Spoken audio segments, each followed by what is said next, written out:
আসসালামু আলাইকুম। আপনারা সবাই কেমন আছেন? আলহামদুলিল্লাহ, আল্লাহর অশেষ রহমতে আমি ভালো আছি। জীবনে ভালো খারাপ দুটোই থাকে।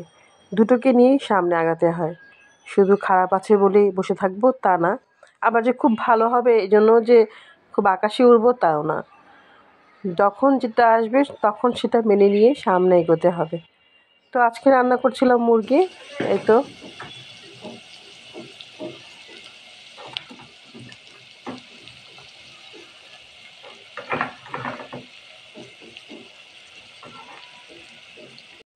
তেলে গরম মশলা গরম করে তারপর পেঁয়াজ দিলাম, তারপর আদা রসুন দিলাম।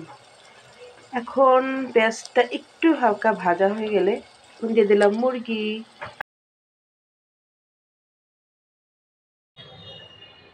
মুরগিটা পেঁয়াজের সাথে ভালোভাবে মিশিয়ে একটু ভেজে নেব বা একটু কষাবো। এখনও কিন্তু কিছু দেইনি।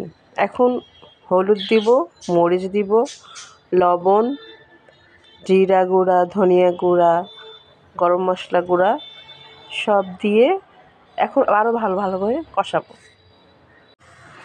আসলে তরকারি হচ্ছে যত কষানো হবে তত মজা হবে।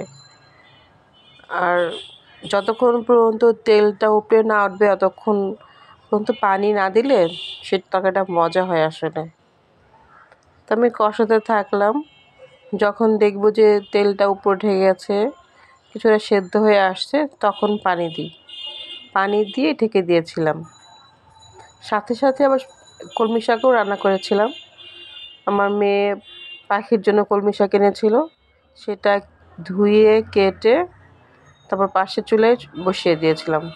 এই তো প্রায় মুরগি কষানো হয়ে গেছে। এরপর পানি দিয়ে দিলাম।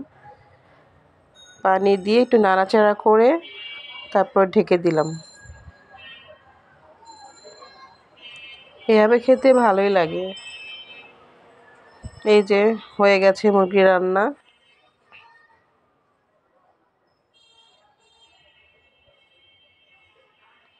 এরপরে কলমি শাকটা বসালাম।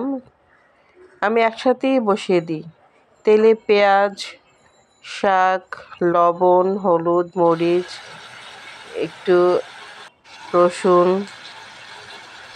দিয়ে নাড়াচাড়া করে তারপর ঢেকে দিয়েছিলাম।